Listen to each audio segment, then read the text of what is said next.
Hi, Dripping Springs. It's Ashley Tellis with another episode of Here's the Drip, and this is episode 8. Today, I am joined by Paige Powell, owner and operator of Bear Farms and Apiary. Hi. Hi, how are you? Oh, I am doing well. This is my first time interviewing a farmer. Would you say you're a farmer, Paige? I would say I'm a farmer. And what do you have going on at Bear Farms and Apiary? What are you guys up to out there? Well, right now, as far as livestock goes, we have pigs and chickens, both egg-laying chickens and meat birds that we call broilers. We have a dairy cow, and we have honeybees. And then we have just our little collection of pets as far as that goes, with dogs and cats and bunnies and peacocks and a little bit of everything. And you're located here in Dripping Springs? We're in Dripping Springs, but we are located off of Hamilton Pool Road. So we're not actually at the 290-12 intersection that a lot of people know of Dripping Springs. But yep, we are. I'm trying to imagine like honeybees and a cow, like right there at the triangle. Yeah. Yeah, I know. My kids sometimes say, we want to move here, we want to move there. I'm like, oh, where am I going to put the cow? Yeah. The cow's part of the family. Yes. How did the brainchild of the farm come to be? How did you find yourself in this industry? Sort of by accident. I mean, we used to live in the heart of Austin, off of South Lamar. So our kids were going to go to Zilker Elementary, and we just thought it couldn't get better. And when we were living there, we had, some urban chickens and and a little aquaponics garden and things like that. But my husband's job took us to Boulder, Colorado, when my kids were really little. And as soon as we sort of got out of that downtown bubble and we were in a home with some space, we kind of fell in love with the idea that the kids go outside and run around, and we wouldn't have to necessarily worry about all the drunk drivers and all the traffic that you do kind of have to live in the city.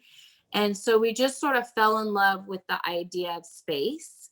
And so we knew we were going to move back to Texas eventually. So we just sort of looked for a home around the Austin area that had some space. And we ended up finding this property here in Dripping. And then once we got out here, it just kind of snowballed. We started with chickens and then got some honeybees and then, got some more chickens and then got a cow, and it just sort of happened. So if I'm hearing you correctly, chickens are the gateway drug to farming. 100%. People say, chicken owners out there will say I have a case of chicken math, which is absolutely true, because you start with 4 and then you go to 25 and then you go to 75, and it just sort of snowballs. It blows up in your face. How many chickens would you say you have right now? Right now we have about 350. Oh my goodness. Between the egg-laying chickens and the broiler birds, we have about 350.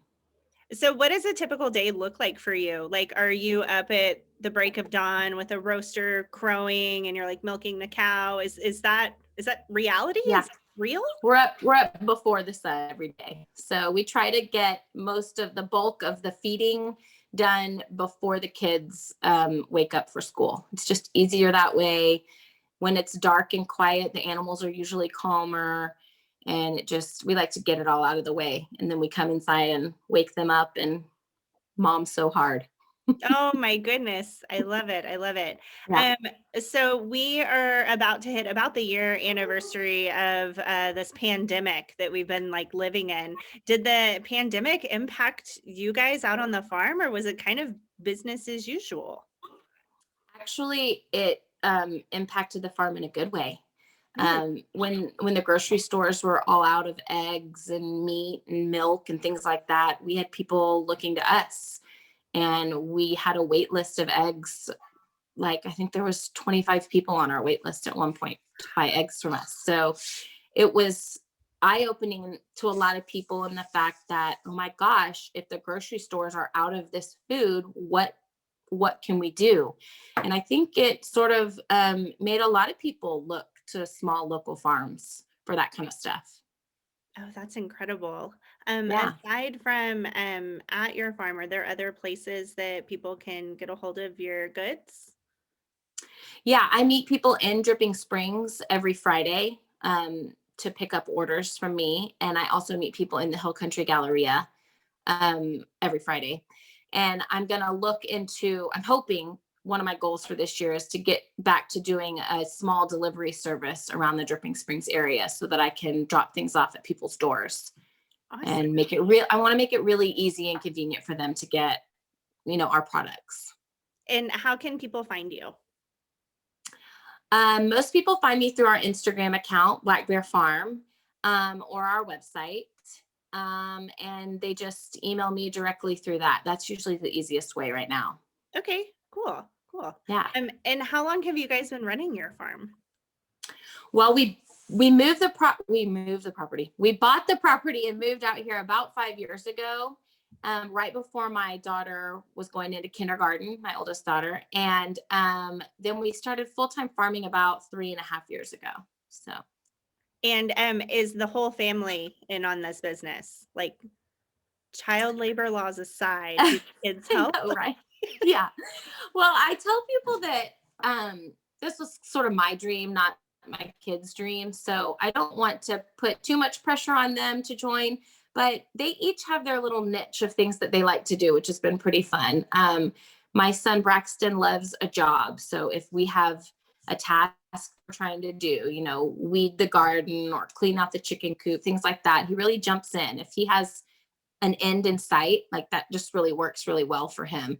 My other son, Beckett, just loves to play with animals right now. I mean, he's little and he just likes to get out there and, catch the chickens and hold the chicks and things like that.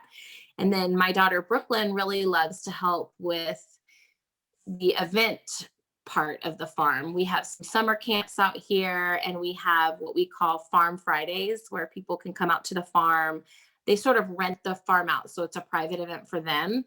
So Mhm. it's COVID friendly, and they come out to the farm for a couple hours on a Friday morning and get to hold all the animals and feed the animals and things like that. And then we do a craft, and they have a popsicle treat.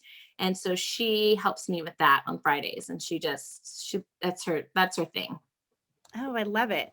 I love it, I love Yeah. it. Well, before we sign off today, was there anything else you wanted to share with us, Paige? No, I'm just really thankful for Dripping Springs as a community. They've really helped our family this year, both personally and through the farm. And I'm so honored to be a part of this community, and I can't thank everybody enough. Awesome. Well, thank you so much for taking the time to chat with me and to tell us a little bit more about what's going on out at Black Bear Farms and Apiary. You can find Paige on Instagram or through her website. And what was that web address again? It's long. It's Black Bear Farm and Apiary.com. Oh man, I think I'm saying it incorrectly. I thought it was Apiary. No, it's fine. You can say it either way. Just a Awesome. fancy word for bee farm, basically. There we go. Well, thank you so much for joining me. I really appreciate it. And we'll see you soon. All right. Thank you so much. You're welcome. Take care. You too. Bye bye. Bye bye.